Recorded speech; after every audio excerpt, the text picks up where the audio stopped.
오늘은 동아대학교 명예교수이신 강은교 교수의 일어서라는 시를 읽어드리므로 말씀을 전하고자 합니다. 일어서라 푸라, 일어서라 푸라. 땅 위 걸음이란 걸음 다 모아 구름송이 하늘 구름송이를 다 끌어들여 끈질긴 뿌리로 긁힌 얼굴을 빛나라. 터지는 목청 어영차 천지에 뿌려라. 이제 부는 바람들 전부 너의 숨소리 지나온 것, 이제 꾸는 꿈들 전부 너의 몸에 맺혀 있던 것, 저 바다 집체 파도도 너의 이파리 스쳐왔다. 너의 그림자 만지며 왔다. 일어서라 푸라, 일어서라 푸라. 이 세상 숨소리 빗물로 쏟아지면, 빗물 마시고 흰으로 퐁퐁 퍼부으면 가슴 한아릅 쓰러지는 푸라. 영차 빛나라. 너의 죽은 뜻 엎드려 실눈 뜨고 있는 것들. 이러한 시입니다. 쓰러진 한 폭의 풀에 일어서라 명령하는 시인은 세상에 아무리 쓸모없고 힘없어 보이는 그러한 존재지만, 쓰러져 밟혀 그렇게 살아간 그러한 존재지만 풀의 인생도 그렇게 끝나는 것은 아니라는 것입니다. 그래서 일어서라고 외치고 있습니다. 하나님께서 너를 만들어서 이 땅에 보냈을 때는 그렇게 쓰러져서 밟혀서 그렇게 끝나는 것이 아니라 일어서서 하나님의 소명을 갖고 서는, 너는 아직도 실눈을 뜨고 있어서 꿈과 희망을 포기하지 않았느냐. 그런 일어서라. 끈질긴 생명으로 살아가라. 그렇게 외치는 신의 모습을 우리가 보게 됩니다. 우리는 이러한 한 폭의 풀과는 전혀 반대되는 한 인생을 오늘 본문에서 만나게 됩니다. 사람 옷의 가치를 다 잃어버렸습니다. 하루하루 연명하기 위하여 일어서지도 못하고 그저 위를 쳐다보지도 않고 사람들이 던져주는 동전에 의지해서 살아갈 수밖에 없는, 어머니의 태에서부터 날 때부터 안진병의 모습으로 태어난 한 사람을 만나게 됩니다. 성경에는 그 사람의 이름도 없습니다. 나이도 모릅니다. 나중에 그 나이가 40여세쯤 되었다는 것만 알 뿐이지 정확한 나이를 아는 사람은 없습니다. 언제부터인가 그는 성전 미문에 앉아서 구걸합니다. 누군가가, 사람들이 그를 데려다가 성전 미문에 앉게 했던 것입니다. 그래도 하나님의 성전에 기도하러 올라오는 사람들이면, 하나님 앞에 예물을 드리러 올라온 사람들이면 그래도 불쌍한 사람에게 더 동정해 주지 않겠는가 해서 이 성전 미문에는 이 사람들만 아니라 많은 사람들이 구걸자로 앉아 있었습니다. 그날도 그는 거기에 앉아 있습니다. 시각이 제9시가 되었습니다. 유대인들은 하루에 3번씩 기도합니다. 오전 9시에, 그리고 오후 12시에, 그리고 오후 3시에 이렇게 3번씩 기도하는 것이 그들의 관습입니다. 요한과 베드로가 그 시각에 기도할 성전에 올라갑니다. 그가 성전 들어가는 것을 보고서 안진뱅이가 쳐다도 보지 않고 말합니다. 나에게 자비를 베풀어 주소서. 구걸했다라고 되어 있습니다. 내가 뭔가 가질 수 있는 것을 나에게 달라라는 의미가 원문성에 담겨 있습니다. 내가 원하는 것을 좀 달라는 겁니다. 그는 앉아있는 사람입니다. 자신의 생애 속에서 내 살아가는 것이, 이제 이렇게 살아가는 것이 내 생의 운명인가 보다, 그렇게 받아들이고 있는 그러한 사람입니다. 그가 베드로와 요한이 들어갈 때 그래도 나에게 한 푼의 동전이라도 던져 달라라고 그렇게 외친 겁니다. 뭔가 좀 주시오. 그러한 안진뱅이를 향해서 베드로와 요한이 베드로가 뭐라고 말합니까? 우리를 보라 그럽니다. 우리를 보라. 그냥 돈을 던져주거나 혹은 뭐 먹을 걸 주거나 하면 그것을 낼 것이던데 왜 우리를 보라 그렇게 이야기했는가라는 것입니다. 그래서 그는 눈을 들어서 베드로와 요한을 바라봅니다. 하지만 이 우리를 보라는 말씀 속에는 참으로 귀한 것이 들어져 있습니다. 이 안진뱅이는 항상 몸만 보라고 사답니까? 자기 앞에 놓여져 있는 통만 바라보고 산 사람입니다. 사람들은 관심이 없습니다.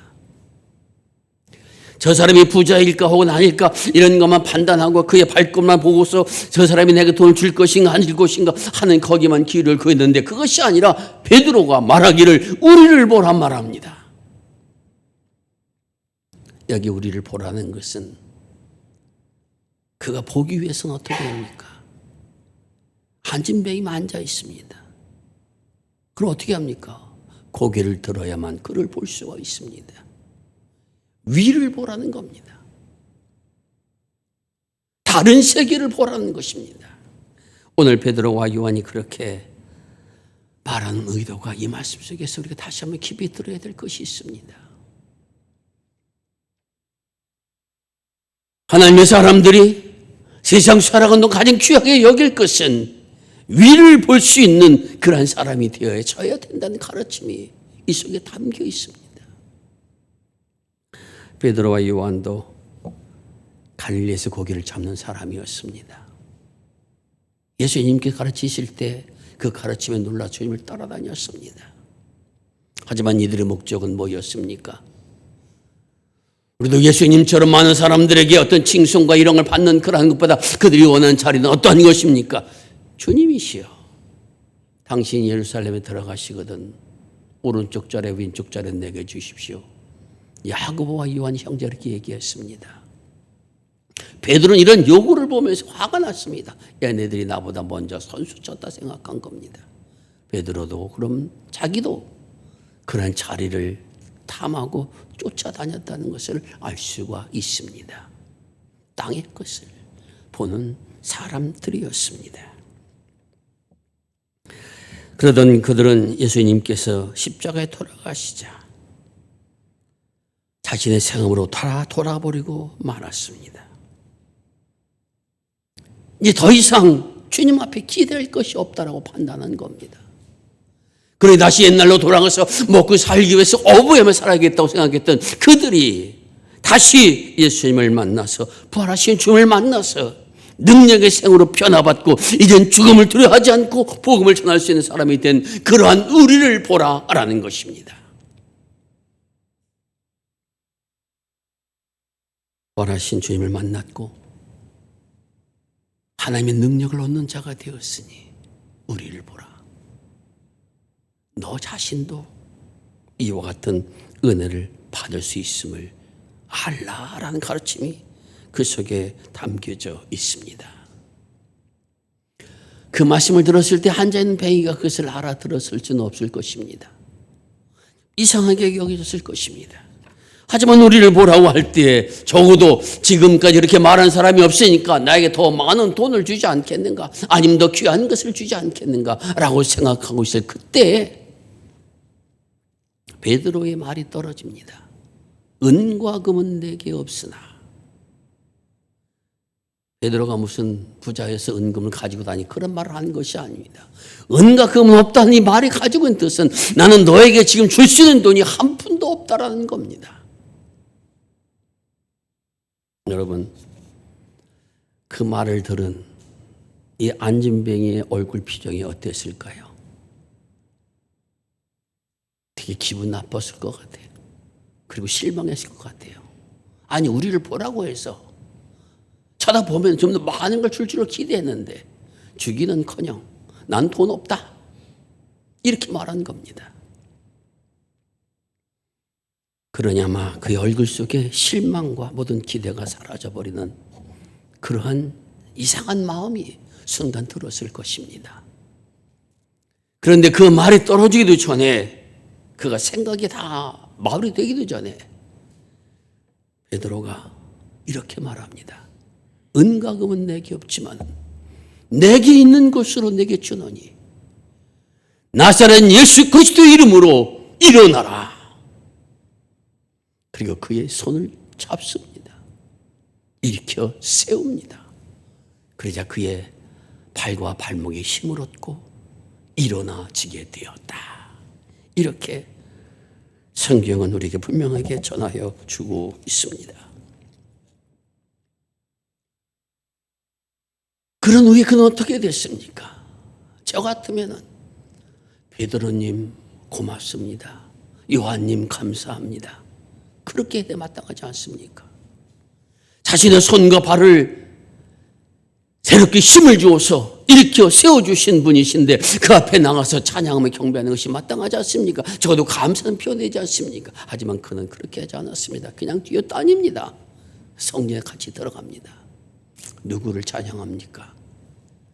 하나님을 찬양합니다. 그 순간 저도 어떤 사람이 되었는가?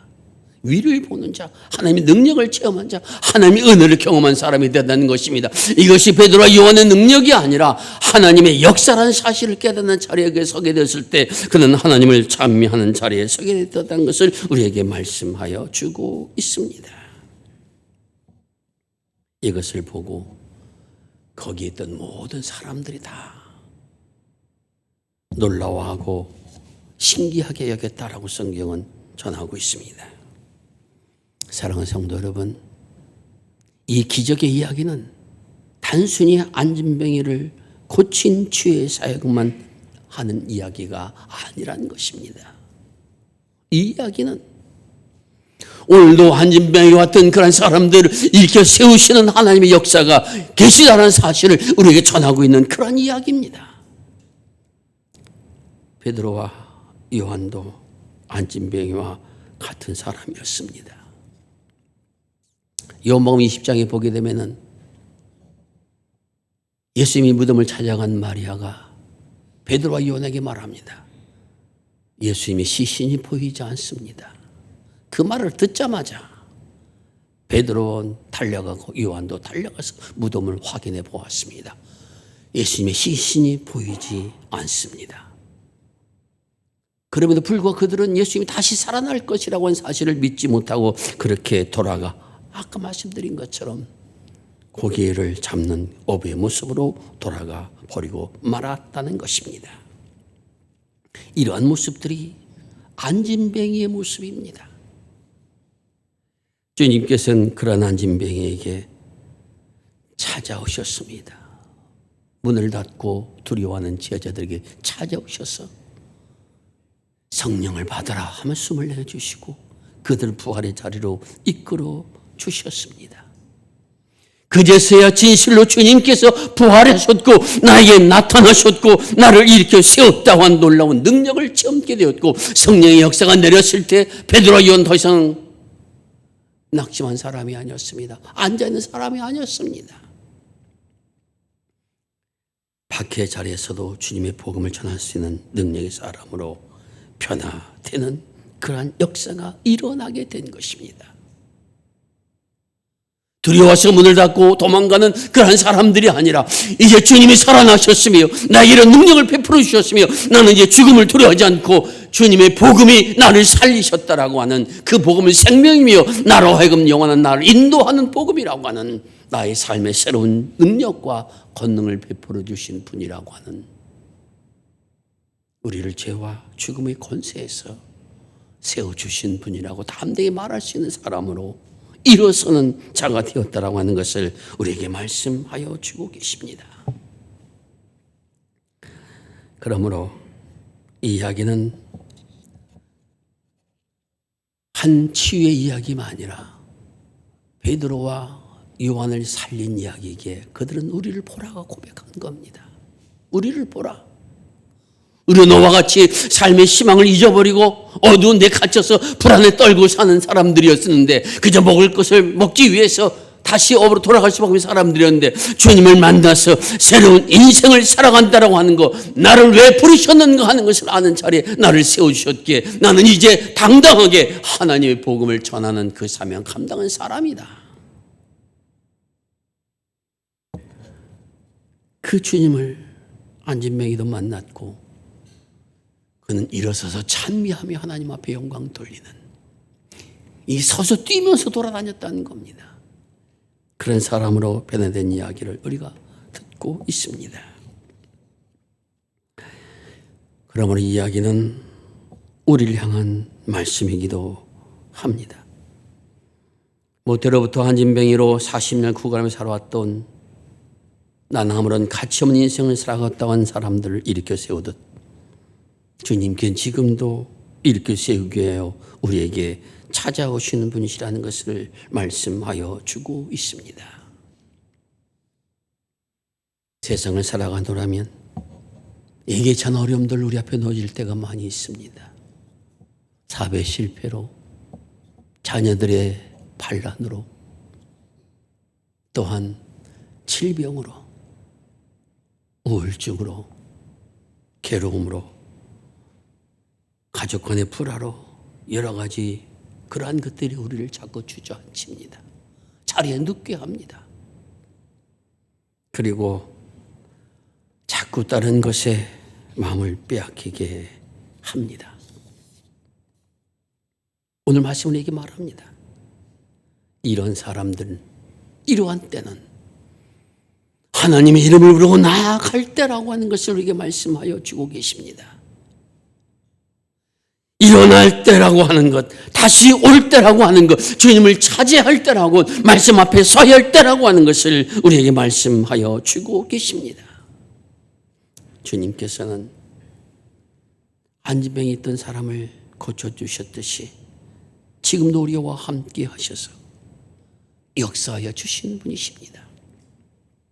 시루와 절망에 살던 그러한 제자들을 일으켜 세워주셨듯이 오늘도 우리에게 오셔서 우리가 새로운 상을 살 수 있도록, 아니 가치 있는 생을 살 수 있도록 내가 너를 얼마나 존귀하게 만들었으며 하나님의 사명 맡아 세상을 살게 하는가 하는 것을 깨달아 알 수 있도록,